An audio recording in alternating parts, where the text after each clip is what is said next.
Mīļa, saki, vai tu vari noformulēt vienā vārdā to, ko tu šobrīd vēlies?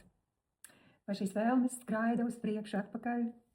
Būtībā bieži mēs pat neieklausāmies sevi, ko mēs vēlamies, ko mēs patiesi vēlamies. Jā, jo dienas ritumā jau nav jau laika. Tu esi mamma, tu esi sieva, tu esi līdere.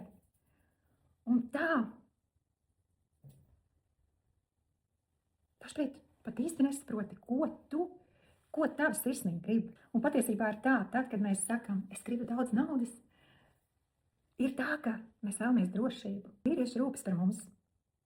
Vēlamies būt aizsargātas. Un interesanti, ka ik pa laikam kāds uzraksta dziesmu par mums, kāds uzraksta dzejoli par mums, sievietēm.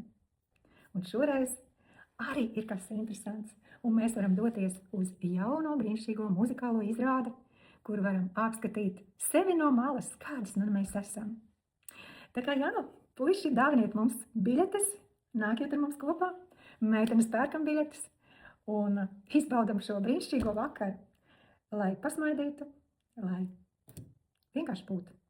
Šī muzikālā izrāde būs visās lielākās Latvijas pilsētās, bet jau 8. martā Rīgā arī es došos uz šo izrādi, un es esmu sarūpējusi kopā ar izrādes organizētājiem promo kodiņu Marita.